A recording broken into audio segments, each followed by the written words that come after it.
Bismillah ar-Rahman ar-Rahim, wa salatu wa salam ala ashraf al-mursalin. Allah a envoyé à l'humanité le dernier des prophètes et des messagers, Muhammad sallallahu alayhi wa sallam, et il l'a soutenu avec le Coran comme miracle éternel. Parmi les sourates du Coran, on a sourate Muhammad qui est le numéro 47. Et on a aussi sourate Al-Furqan qui est le numéro 25. Et Al-Furqan est un nom du Coran. Le verset numéro 1 de sourate Al-Furqan parle de la révélation du Coran. Bismillah ar-Rahman ar-Rahim. Tabarak alladhi nazzala al-Furqana ala abdihi liyakuna lil'alamina nadhira. Vous avez une des traductions en français à lire. Le nom Al-Furqan est mentionné 6 fois dans le Coran, dans les versets suivants. Donc nous nous trouvons dans le surat Al-Baqarah, dans le verset 53 et le verset 185. Dans surat Al-Imran, verset 4. Dans surat Al-Anfal, verset 41. Et dans surat Al-Anbiya, verset 48. Et dans surat Al-Furqan, verset 1. Nous allons positionner maintenant ces versets l'un après l'autre, selon leur apparition dans le Coran, afin d'obtenir une photo, comme s'il s'agissait d'une image qui a été découpée, et nous allons rassembler ces morceaux.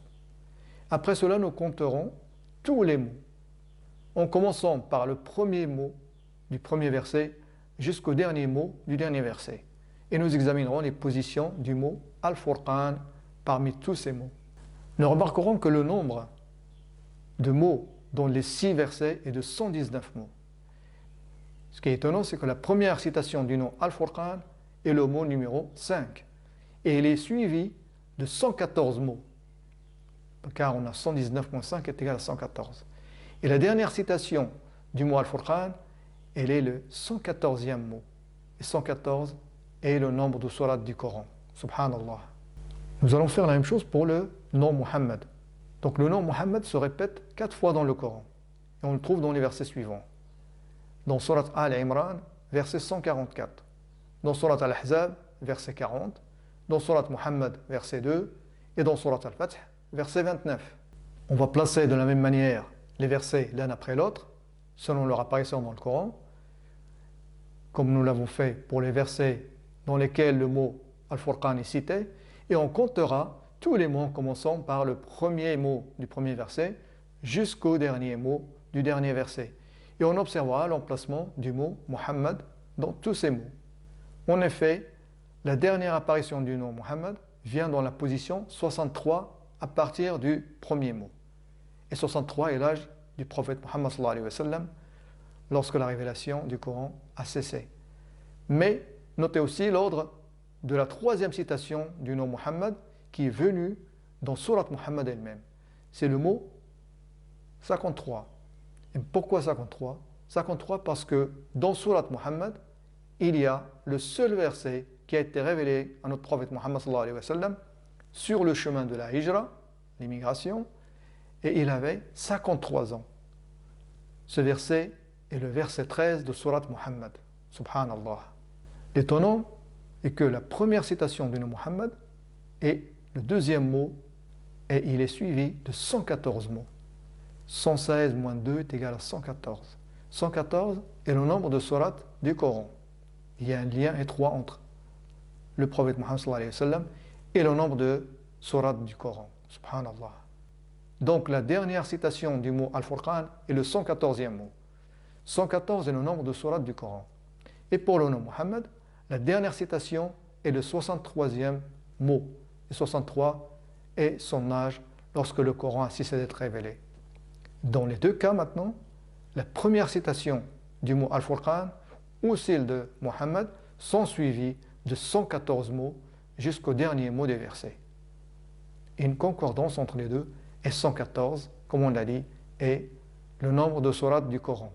Maintenant, dans les deux cas, si on compte les mots en partant du dernier mot du dernier verset, et on regarde l'ordre du mot Al-Furqan dans le premier verset, ce mot Al-Furqan a l'ordre 115 à partir de la fin du dernier verset.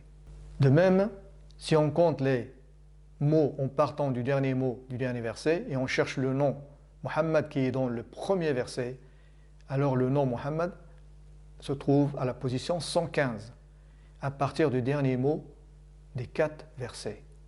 Oui, dans les deux cas, si on commence à compter à partir du dernier mot, on trouvera que la première citation du nom Muhammad est dans l'ordre 115, et la première citation du nom Al-Furqan au 115e rang aussi. Et 115 est égal à 23 fois 5. Et comme nous le savons, le Coran a été révélé à notre prophète Muhammad sallallahu alayhi wa sallam en 23 ans, et il a défini pour nous les 5 piliers de l'islam. Subhanallah. Le plus étonnant, c'est que Surat Muhammad compte 38 versets et Surat Al-Furqan compte 77 versets. Et 77 plus 38 est égal à 115. Et 115 est égal à 23 fois 5. Et comme on l'a dit, 23 est le nombre d'années de la révélation du Coran à notre prophète Muhammad sallallahu alayhi wa sallam, et 5 est le nombre de piliers de l'islam. Dans le Coran, comme on a vu, Surat Muhammad a le numéro 47. Et nous avons aussi Surat Al-Furqan qui a le numéro 25. Si on compte maintenant les surats à partir de Al-Furqan jusqu'à Surat Muhammad, on trouvera 23 surats. 23 est le nombre d'années durant lesquelles le Coran a été révélé à notre prophète Muhammad sallallahu alayhi wa sallam. Nous avons toujours cette relation étroite entre le Coran et Muhammad sallallahu alayhi wa sallam. Subhanallah. Si on fait le total des mots dans les versets où le mot Al-Furqan est cité et ceux dans les versets où le nom Muhammad est cité, donc nous avons 119 mots pour les versets où on a le mot Furqan et 116 mots où le mot Muhammad est cité. La somme des deux, on obtient 235. Et 235 est égal à 47 fois 5. Et 47 est le nombre de lettres dans Surat Al-Ikhlas où le nom Allah est cité pour la dernière fois, donc qui fait référence à Allah subhanahu wa ta'ala, et qui a révélé le Coran à notre prophète Muhammad sallallahu alayhi wa sallam, dont le numéro de surat est 47. Donc on retrouve le numéro 47. Subhanallah. Et 5 est selon le nombre de piliers de l'islam. Subhanallah. Wassalamu alaikum wa rahmatullahi wa barakatuh.